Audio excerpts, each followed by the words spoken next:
Oh, you know where I'm going with this.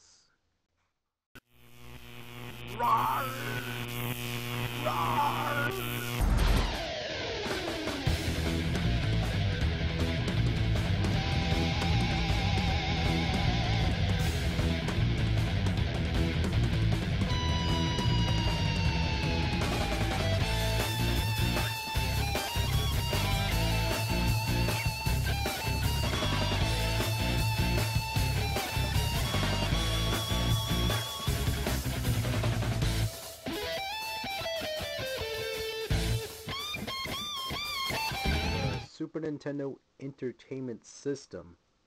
Now, obviously, of course, this is the first model of the series, and it has a little bit of a yellowing to it, and a little bit chipped there, because that's just how I got it. But either way, this system is obviously fantastic right off the bat. Some of the notable features about this console, of course, it has its very, very loud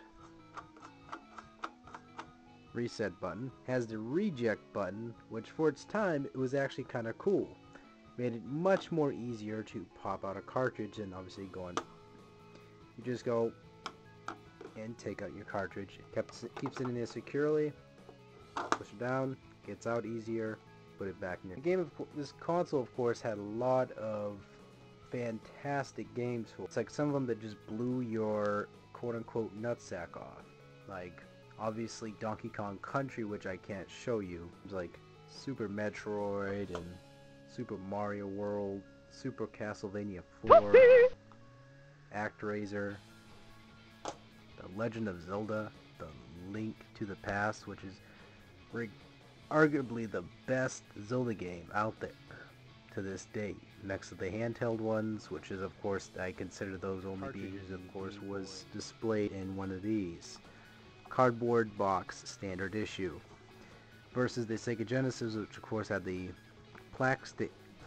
The games, of course, came in cardboard boxes, about 98% of them. This is, of course, standard issue Star Fox. Game always came in these cardboard boxes. Everyone, of course, when they were kids, probably threw these away and didn't think anything practically of it. And now they're just kind of kicking themselves in the ass, and most of them I laugh at, but either way, these games inner cardboard containers. It always came with swag every once in a while, as well as a nice, large, hefty guide that tells you obvious controlled, A, fire. Why am I talking about that? I don't know. But either way, most of the box art was either good or plain or flat out cool. For examples, this box art, which is of course featuring Fox himself, features obviously the 3D directional characters, or the sprites in this case, that are polygonic ships. Of course, this console, of course, actually went into somewhat of a 3D environment, and this was, of course, very revolutionary. This entire game was 3D. So, of course, pushed that out before 32X, before a lot of other consoles could do that. But that was a really high standard and a large bar that Nintendo went for when this console came out. Obviously, yeah, the Sega Genesis followed up with the virtual racing and then made 32X, as I had a conversation with other people before. Brilliant library of very good racing games like this, F-Zero. Got this brand new sealed at one point. Fantastic RPGs like Breath of Fire 1. I'm still looking for part 2, but that's going to be really hard to find. Small slot slides here. Now, Japanese-wise, comparison to carts, you had your square carts, which of course had the quote-unquote regional USA-only slides. These carts, which did not, which sadly this one got caved in and kind of ruined it, but this one of course does not have that. However, the Super Nintendo had these region lockout tabs inside of it, which of course you can remove by scraping it out of there somehow. But don't do it too, unless you of course know what you're doing. Either way, comparison wise, very round versus the American consoles. So the Super Nintendo lets you access features like your Game Boy with the Super Game Boy. This makes the Game Boy even more super. Right? This allowed you to, of course, access Game Boy games on your Super Nintendo. A lot of the Super Nintendo games obviously were great. We played Legend of Zelda in full blown out color.